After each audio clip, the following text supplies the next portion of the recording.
para a apresentação e discussão do relatório de impacto ao meio ambiente do Complexo Eólico Jaguaruna, processo de licenciamento requerido na Fundação do Meio Ambiente do Estado de Santa Catarina, a qual eu represento nessa noite, e passo a compor a mesa e em seguida explicar a todos os senhoras e senhores como se dará a nossa audiência. Eu queria convidar o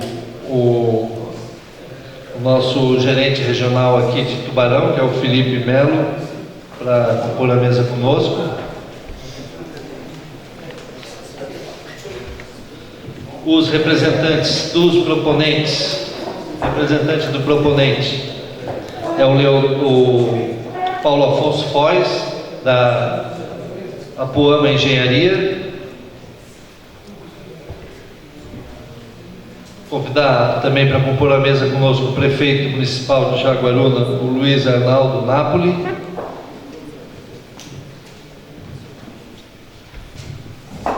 E ainda o responsável, coordenador da equipe técnica de elaboração do estudo de impacto ambiental, que é o Leonardo Matias, biólogo Leonardo Matias.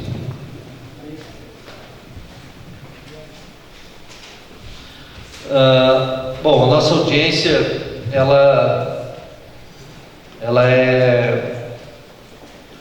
faz parte do rito determinado pela legislação ambiental brasileira, tem seu marco legal 1986, na resolução 0186 do Conselho Nacional de Meio Ambiente, e está regrado também no decreto 2955, que instituiu o rito de licenciamento ambiental no estado de Santa Catarina no âmbito da Fundação do Meio Ambiente.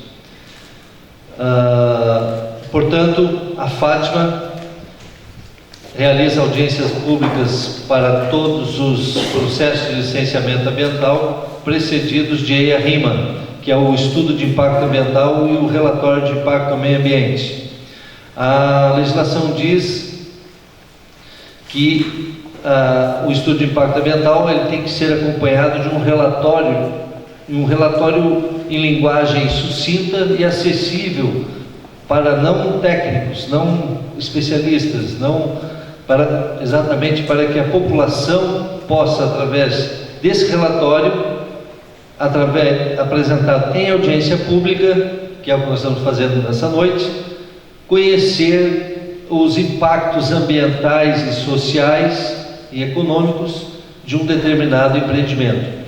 Então, o RIMA, que é o que é apresentado nessa noite, é o relatório do estudo de impacto ambiental de um determinado empreendimento a ser licenciado por meio de estudo de impacto ambiental. E o que nós vamos ouvir aqui é 60 minutos que a Fátima concede ao proponente, nesse caso é a Apuama Engenharia, Complexo Eólico Jaguaruna, que terá 60 minutos para apresentar a concepção do empreendimento e o relatório. E nós, então, teremos a nossa audiência em duas etapas. A primeira etapa, para essa apresentação, 60 minutos, que a Fátima concede ao proponente, e depois para as perguntas na segunda etapa. Nós não temos, no escopo da audiência pública, ela não é deliberativa, a audiência ela é consultiva, ou seja, nós não votamos nada aqui, nós não decidimos nada aqui, é apenas uma etapa do processo de licenciamento que está se iniciando. Esse empreendimento, que é um parque eólico, um complexo eólico, ele ainda não possui nenhuma licença. Nós estamos consultando a população através desse instrumento que é a audiência pública, que, como eu disse, é determinado pela legislação. Então, é uma noite para que a gente possa aprimorar o processo de análise do licenciamento do estudo de impacto. Então, é um processo, os processos de EIA-RIMA, os processos de empreendimentos enquadrados como de significativo impacto, Eles são centralizados na Fátima de Florianópolis, todos na Gerência de Avaliação de Impacto Ambiental, e, portanto, eles são feitos através de equipe multidisciplinar, que quase sempre são compostas por colegas e companheiros das nossas regionais. É o caso que não é diferente, que a gente fará parceria também com a nossa regional aqui de Tubarão. Muito bem. Depois, na segunda etapa da audiência, será permitido perguntas. O que eu quero dizer é que nessa primeira etapa a gente só ouve, a gente só assiste a apresentação, não são permitidas intervenções, interrupções, questionamentos, para que o proponente tenha os 60 minutos para a apresentação. Só depois, na segunda etapa, qualquer um dos senhores e das senhoras poderá fazer perguntas, e eu abrirei as inscrições e todos terão a oportunidade de questionar, fazer perguntas a respeito do relatório. Temas não afetos, não relacionados ao que vai ser apresentado aqui nessa noite, não serão debatidos. Somente o foco da discussão é somente o relatório, somente a proposta, só o que está sendo proposto aqui pela Apuama e os empreendedores. Eu quero dizer que nós não vamos discutir outros assuntos. Eu queria conversar sobre a Barra do Camacho, sobre o Farol de Santa Marta. Nós não vamos discutir assuntos que não tenham a ver com o processo de licenciamento dessa noite. Ok, pessoal? Então, focar só no que o que vai ser apresentado e a nossa audiência em 2 etapas. Depois a gente vai ter a segunda parte, que é a participação dos senhores. Qualquer um dos senhores ou da senhora poderá fazer perguntas. Eu vou já iniciar a apresentação. Não sei se o prefeito tem compromisso, quer falar antes? Pode ser depois. Então vamos iniciar a apresentação e aí depois, em seguida, a gente retorna. A gente acha que vai ter que descer, Paulo, para a apresentação, porque senão a gente não consegue assistir. Depois a gente retorna.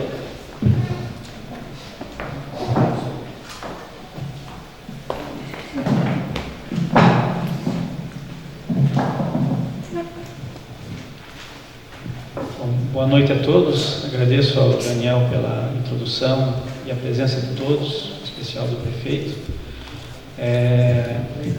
Nosso objetivo aqui hoje, então, é apresentar aos senhores o projeto que está sendo proposto de um complexo eólico aqui em Jaguaruna.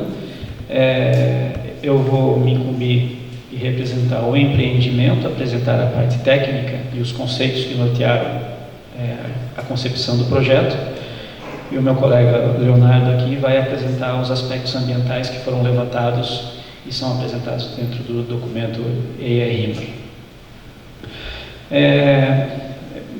Queria abrir agradecendo principalmente a presença dos proprietários de terra, que são nossos parceiros nesse empreendimento, e dizer que eu fico muito à vontade de apresentar esse projeto numa audiência pública, porque, de certa forma, nós já fizemos várias audiências públicas aqui em que tivemos oportunidade de discutir com as pessoas diretamente envolvidas nesse projeto, prefeito, tudo o que iria acontecer, e uma das etapas que nós previmos é justamente essa, a realização de uma audiência pública oficial para a apresentação do projeto.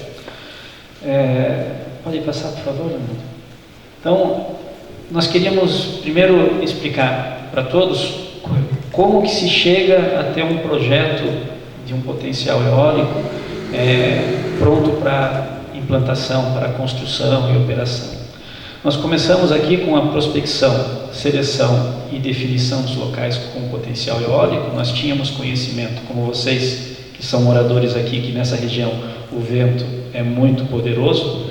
Então nós buscamos essas informações, chegamos à conclusão que essa era uma área muito propícia para colocar um projeto dessa natureza, mas o projeto só podia começar com a participação dos proprietários, que foi o que nós fizemos. Nós abordamos todos os proprietários, convidamos os proprietários a serem parceiros nesse projeto, estabelecemos as condições contratuais para essa parceria e hoje nós temos o projeto já numa fase bastante mais amadurecida.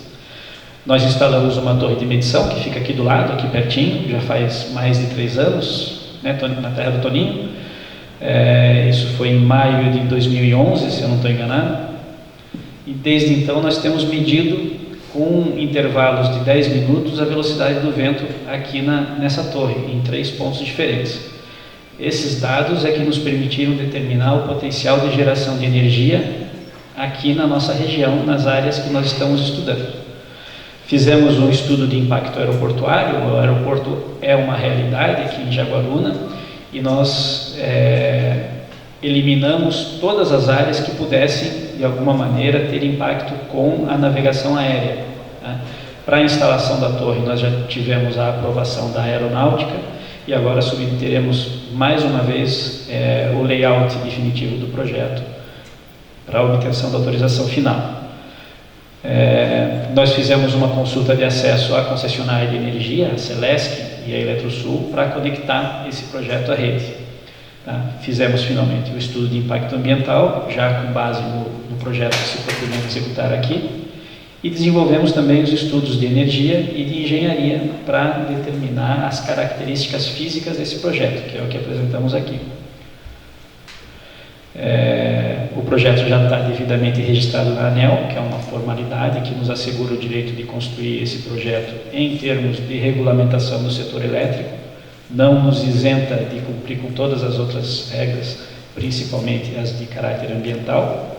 Nós avaliamos a viabilidade do empreendimento e esperamos ter o projeto pronto para participar num leilão para a venda de energia, que hoje, no Brasil, essa é a modalidade em que 99% dos projetos são construídos.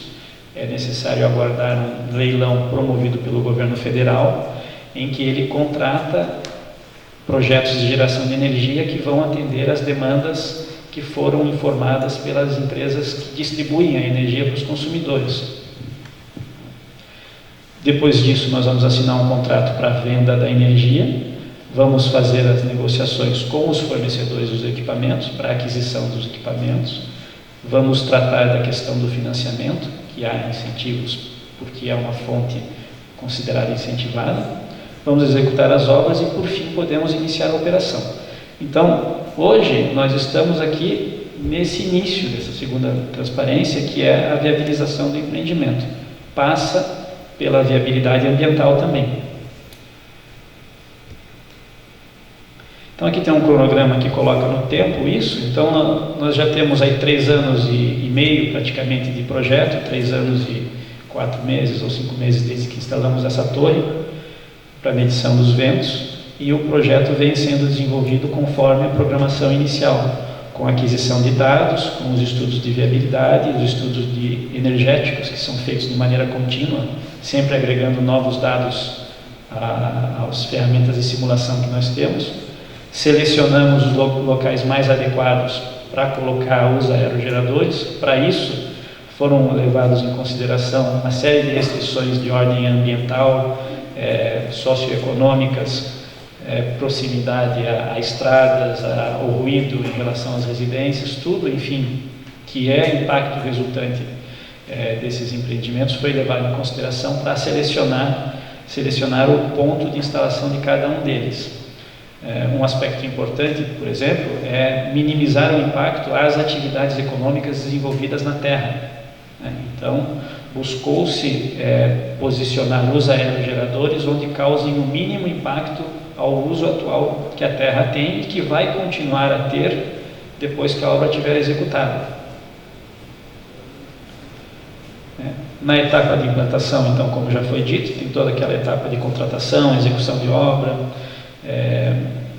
montagem dos equipamentos e início da operação comercial. E estima-se, e é a prática dos projetos semelhantes executados no Brasil, que desde da realização do leilão até a geração de energia passam-se 3 anos, que é o prazo necessário para finalizar as questões relacionadas ao licenciamento ambiental, para a construção do empreendimento e, ao mesmo tempo, obter os recursos financeiros para a implantação da obra, contratar os fornecedores, executar a obra. E executar a obra, a gente fala aí em algo da ordem de 1 ano a 1 ano e pouco, né?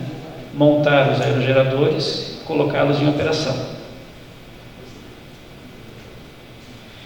Então aqui a gente tem informações sobre o potencial eólico. Isso aqui é resultado dos dados colhidos nessa torre de medição que está aqui, que ela tem nos dado essas informações que eu já relatei. Aqui nós temos as velocidades médias do vento, com velocidades mais altas no segundo semestre do ano em geral. Bom, é só sair aqui fora que a gente sabe que é bem isso, né? E a média do vento medido a 101 metros de altura ficou em 6,6 metros por segundo. Tá? Essa média está muito próxima do que se esperava inicialmente, confirma o potencial que nós imaginávamos encontrar aqui, e numa próxima transparência a gente vai conseguir enxergar como é a distribuição desse vento em cima do terreno que foi estudado, né, da área que foi estudada. Então aqui é a lagoa da Garopaba do Sul, aqui é a costa, né? Então nós estudamos essa área, aqui é a cidade de Jaguaruna, né? Então a escala de cores significa o seguinte: vermelho é o vento mais poderoso e o azul e lilás aqui é o vento mais fraco, dentro do que foi medido. Então realmente as melhores posições para o vento são as mais próximas à lagoa e às dunas, que é o que a gente também observa andando aí na região. Então foi selecionado um modelo de aerogerador que se adequa bem às condições de vento que nós temos aqui. Então é um modelo desse fabricante Gamesa, a 120 metros de altura, que nós imaginamos implantar aqui. Há um potencial para a instalação de 60 aerogeradores, cada um deles com 2 megawatts de potência, num total de 120 megawatts.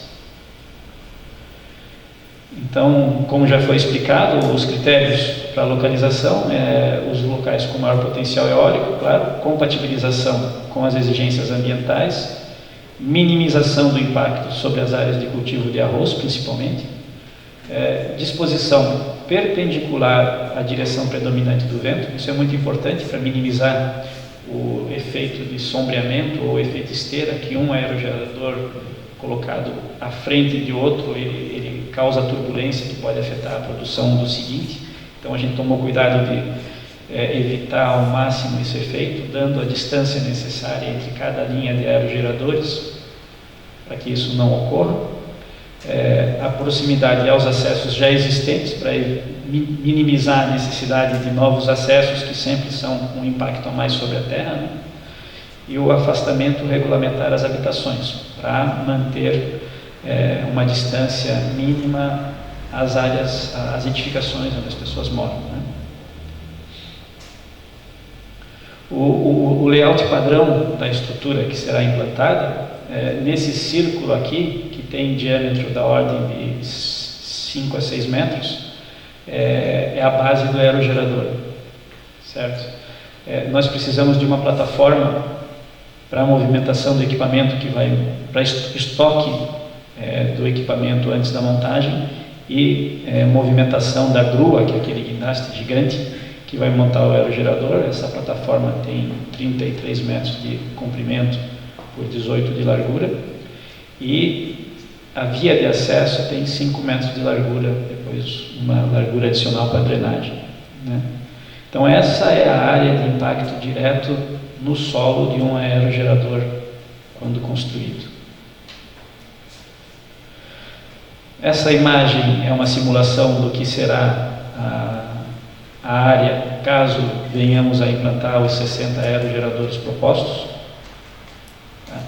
Então eles estão alinhados na direção predominante, que eu diria que é o nordeste, vem daqui, é o vento mais forte e com maior conteúdo de energia. Então estão distanciados entre si de modo a minimizar o efeito de turbulência de um sobre o outro. Aqui é uma planta que mostra a localização dos aerogeradores. Essa é a lagoa da Garopaba do Sul. Se vocês lembram daquela figura que nós apresentamos lá no início, mais próximo da lagoa é onde é o melhor potencial. Então esses são os aerogeradores que vão produzir mais energia, tem um fator de capacidade, que é o que a gente vai abordar logo em seguida, mais alto do que os outros, porque pegam o vento de melhor qualidade. E eles são dispostos de maneira alinhada justamente para minimizar os impactos de acessos e facilitar a construção do parque, né? Nós dividimos, volta a favor, nós dividimos por uma questão regulatória. O projeto ele é dividido em 4 parques eólicos, que é Jaguaruna 1, 2, 3 e 4. Isso faz com que sejam 4 projetos de 30 megawatts, e isso é por uma exigência do setor elétrico, que oferece incentivos competitivos aos projetos que limitam a potência a 30 megawatts. Então, é visto como um complexo, mas na hora da implantação, cada grupo de 15 aerogeradores compõe um projeto eólico. Então, esse aqui é Jaguaruna 1, que é o mais próximo da lagoa. O Jaguaruna 2 já é do lado de cá e do lado de lá da estrada, né? Então, ele se divide em áreas que ficam para lá da estrada, do asfalto e para cá. O Jaguaruna 3 já é um pouco mais afastado, e o Jaguaruna 4 é o mais próximo daqui de onde nós estamos, né? Então, os senhores podem ver que, em geral, o impacto é mínimo. Essa estrada já aproveita estradas existentes, e nós posicionamos os aerogeradores aonde causa mínimo impacto sobre os terrenos, né? Que é um compromisso que tínhamos desde o início com os proprietários. Sempre foi reforçado isso nas reuniões que aqui fizemos. Aqui eu gostaria de falar um pouquinho sobre o fator de capacidade, que é o quanto ele efetivamente gera de energia comparado com o que ele poderia gerar se operasse sempre em potência máxima. Então, aqui nós queremos comparar o potencial eólico do complexo aqui em Jaguaruna, que tem uma média de 34%, com a média dos parques eólicos instalados no Nordeste brasileiro, que é 39%. Portanto, como já tínhamos adiantado em outras reuniões aqui também, a gente tem consciência de que o potencial eólico aqui é um pouco inferior ao das melhores áreas do Nordeste brasileiro, mas que na verdade são uma grande exceção, Daniel, porque o vento que tem no Nordeste brasileiro não tem lugar nenhum do mundo, são os melhores ventos para geração de energia eólica. Agora, na média, no sul do Brasil, o fator de capacidade é 32%. Isso aqui são dos projetos efetivamente construídos.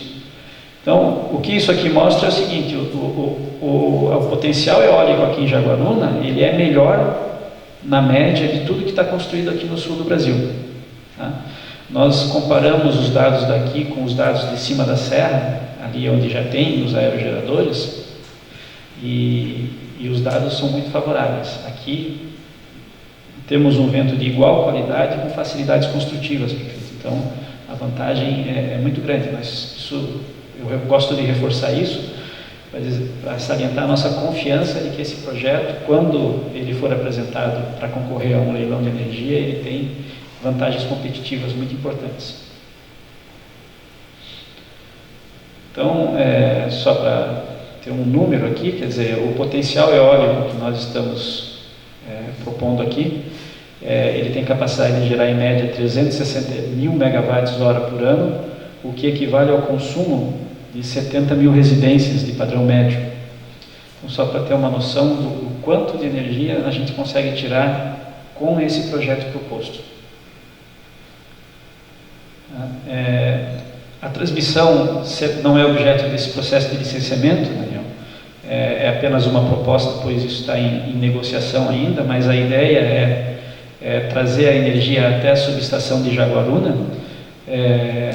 A gente sabe que a Celesc tem problemas de abastecimento para cá, a subestação é fraca e a rede que abastece Jaguaruna é muito fraca.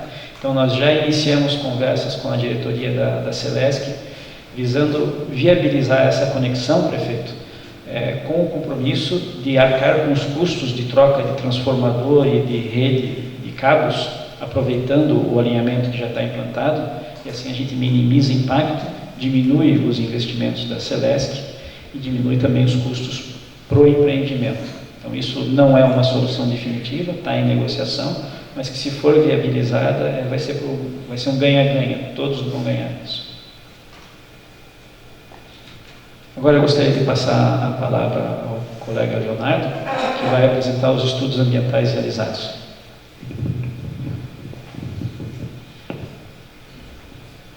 Bom, boa noite a todos, meu nome é Leonardo, eu vou fazer uma breve apresentação, como bem pontuou o Daniel no início da nossa conversa, vamos chamar assim, né, sobre o relatório de impacto ambiental, que nada mais é do que um documento que torna simplificado o estudo de impacto ambiental.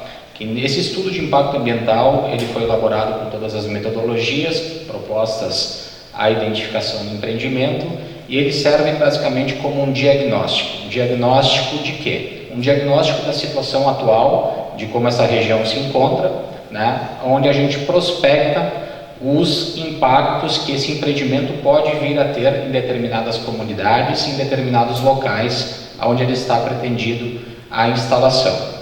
Então o RIMA é um resumo desse estudo de impacto ambiental, né, do EIA no caso, certo? E eu vou apresentar agora para vocês brevemente, né, os resultados que nós obtivemos conforme o esforço amostral e as campanhas multidisciplinares envolvendo diversos profissionais, né, ao longo da coleta de dados para este empreendimento. Então aqui somente para parametrizar, mas o Daniel já colocou, né, o EIA ele faz parte de uma disposição da uma resolução CONAMA, né, então ele é obrigatório para este tipo de empreendimento, e houve então, para a obtenção da licença ambiental, nós tivemos que elaborá-lo, né, para o encaminhamento da primeira licença ambiental, que ainda não saiu, que é a LP, que dá viabilidade ou não para o empreendimento. Bom, aqui tem um breve respaldo. Inicialmente a gente coloca a situação do município em relação a um contexto todo macro, né, onde a gente pontua aonde está o município e aonde a gente está inserido, digamos assim, no ecossistema macro, certo, para a avaliação do contexto ambiental. No início do estudo, nós definimos dois parâmetros. Quais são esses parâmetros? As áreas de influência do empreendimento, que são a área de influência direta e a área de influência indireta. A área de influência direta, nós temos o quê? Nós temos um empreendimento de fato, onde o Paulo já apresentou, nós temos a via, a instalação das torres, as instalações das bases e todo o complexo que é necessário ao desenvolvimento da atividade. Então, nesse primeiro momento, a gente faz uma definição dessas áreas e infere então em área de influência direta e área de influência indireta. Que a área de influência indireta é o quê? É o entorno do empreendimento, né, onde o empreendimento sendo instalado nas áreas ali onde ele está pretendido, ele pode vir a ter consequências ao seu redor. Então a gente tem essas duas definições que eu vou apresentar para vocês agora, né, da área de influência direta do empreendimento, onde ele será instalado, e a área de influência indireta. Então aqui a gente tem uma caracterização ambiental dessas áreas de influência somadas, né, onde a gente tem uma zona de ambientes mistos aqui compostas dentro do empreendimento proposto. Predominantemente nós temos campos limpos e alguma coisa de plantações de arroz, né, um cultivo irrigado. Além das áreas de banhado, os corpos hídricos lênticos, né, que são aqueles corpos hídricos que ficam com a água parada, certo? E os corpos hídricos lóticos, que podem ser naturais ou artificiais. O lótico é o rio, o córrego, né? E aqui nesse caso, como a gente tem a orizicultura e os canais de arroz, os canais também entram como esses corpos lóticos. Tá? Alguns fragmentos de mata nativa ainda estão presentes no local e eles foram todos identificados então ao longo dessa caracterização. Bom, a área total de influência direta hoje ela está aproximadamente em 4.873 hectares, né? E ao longo do tempo de realização desse estudo, a gente realizou um afinamento dessa área junto com o empreendedor, já excluindo zonas que possivelmente teriam restrição ambiental ou que não são passíveis de ocupação, como são aqueles corpos hídricos, como são banhados, entre diversas outras, né, que a gente identifica como áreas prioritárias para a conservação e restringe a área do empreendimento, né, restringe uma porção do empreendimento onde ele pode ser implantado. Tá, então essa área de influência direta, que é onde o empreendimento possivelmente pode vir a ser implantado, ela se constitui de um relevo marcado pela presença do rio Riachinho, atualmente em curso retificado e servindo também como um canal de irrigação mestre. Há uma série de cultivos de arroz que são lindeiros a ele. A maior parcela da ID, incluindo toda a sua porção central, representa originalmente uma área de várzea do rio, né? Até mesmo por isso que ele tem essa vocação da orisicultura. Né? Incluindo dentro dessa área algumas extensões de brejo, banhados ao longo do seu curso e conexão com as formações úmidas associadas à Lagoa de Garopaba do Sul. Okay? Então, como eu estava explicando, desculpa, essa é a área de influência direta pretendida por empreendimento, né? Onde o Paulo já apresentou anteriormente. Ela é cruzada no seu interior aqui pela estrada municipal, pela via de acesso, e dentro dessa área então que nós desenvolvemos todo o estudo e toda a coleta de dados, né, apresentando esses dados inicialmente ao empreendedor, já tirando restrições, já discutindo o layout proposto, né, das torres, e posteriormente protocolando então no órgão ambiental esse estudo, para que também tenha a avaliação e o crivo do órgão ambiental a obtenção dessa primeira licença, a licença prévia.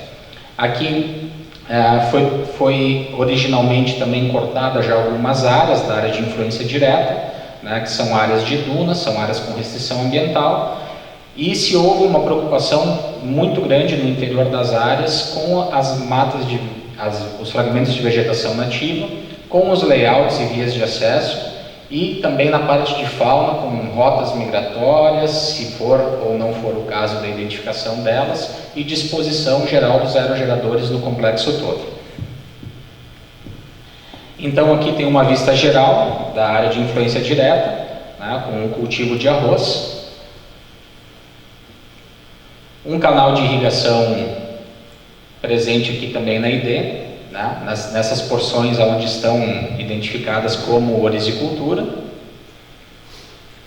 e os fragmentos de mata nativa que ainda se encontram preservados no local. Todas essas áreas foram mapeadas e fizeram parte de uma caracterização de uso de solo, onde essa caracterização de uso de solo definiu quais eram as áreas melhores à implantação do empreendimento, já aproveitando a questão de acesso e já tirando as restrições ambientais. Então, a presença humana dentro da área de influência direta do empreendimento, ela é caracterizada por muitas propriedades de pequena extensão, incluindo esses acessos de chão batido e asfaltados, além de algumas propriedades mais amplas e algumas atividades